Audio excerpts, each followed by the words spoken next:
Translation of mRNA. Protein synthesis. Yeah.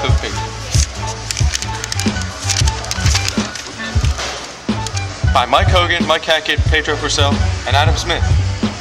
Nucleotides interpreted to produce gene products, you may ask? Is the process by which genetic information in form of base sequences that were transcribed from the DNA as mRNA is converted into an amino acid sequence and then polymerized into a polypeptide chain and eventually a protein. In short, translation converts nucleic acid language to protein language. Oh, that's really interesting. It's awesome. Nucleic acid language is converted into polypeptide language. Yeah. A triplet of base is called a codon, encodes an amino acid. A collection of triplet codons that specify specific amino acids is called the genetic code. Wow. Get out my face. Yes. Fine and dandy. What is the reading frame? Genetic code begins at a fixed point in the gene and proceeds sequentially without any interruption by punctuation. The reading frame, as it is called, is set by an initiator codon. When there is an interruption in the sequence by a mutation, either through insertion or deletion of a nucleotide pair, the consequence is a shift in the reading frame, causing a frame shift mutation. You gotta get it. What? It's true. That's nice. But what's the deal with stop codons and start codons? There is redundancy or degeneracy in the code. However, there is ambiguity. Furthermore, three codons, UAA, UAG, and UGA, are signal codes of termination of translation, nonsense codons, called stop codons. However, only one codon, AUG, can signal the initiation for polypeptide chain, thereby called a start codon. Yeah. Protein synthesis is akin to putting words into sentences. It entails the linking up of monomers, amino acids, into polymers. It involves three steps: initiation, elongation, and termination. The process in prokaryotes is as follows. Initiation.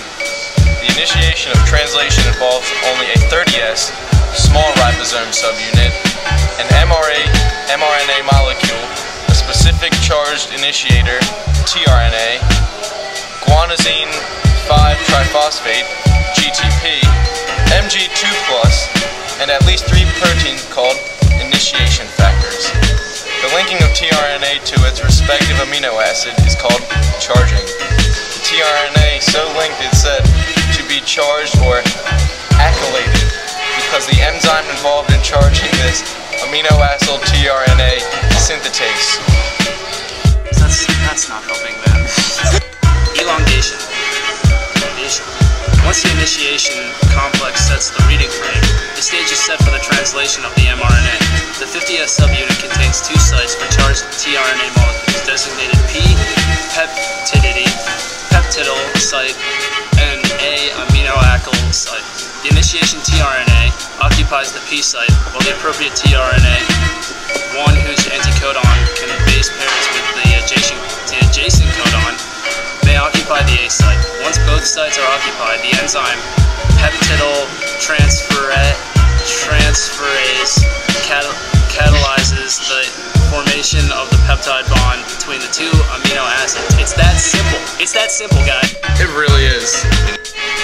These codons rather cause GTP-dependent proteins called release factors to act to cleave the polypeptide chain at its point of attachment to the tRNA occupying the P site.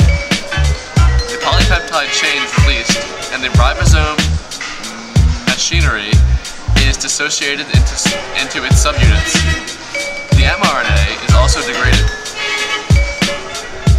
Should a stop codon occur prematurely, i.e., in the middle of an mRNA as a result of mutation, the translation is likewise terminated prematurely. Oh my god. In this figure, protein synthesis or translation occurs in the ribosomes, where the small and large subunits come together and form a 70S initiation complex.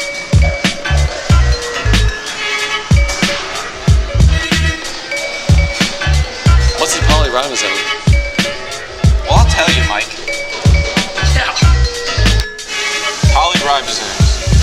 a portion of mRNA has been translated and has excited the ribosome, it is free to be subjected to a new round of translation. This means that various parts of the mRNA may be translated simultaneously, each with its ribosome complex. The resulting structure is called a polyribosome, or simply, polysome.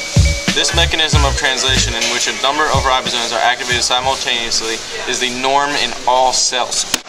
So basically, protein synthesis, aka the translation of mRNA, is very important because it allows genetic information to be converted into amino acid sequence and then polymerized into a polypeptide chain and eventually turn into protein. Wow. Huh. That's pretty wild. Oh my god. Pretty crazy. Alright, that face you made. Alright, let's do some further shit. Wow, I learned so much today. What a great conversation. It was a lot of fun. I had a great time. Alright guys, Let's go. That was great. That was great.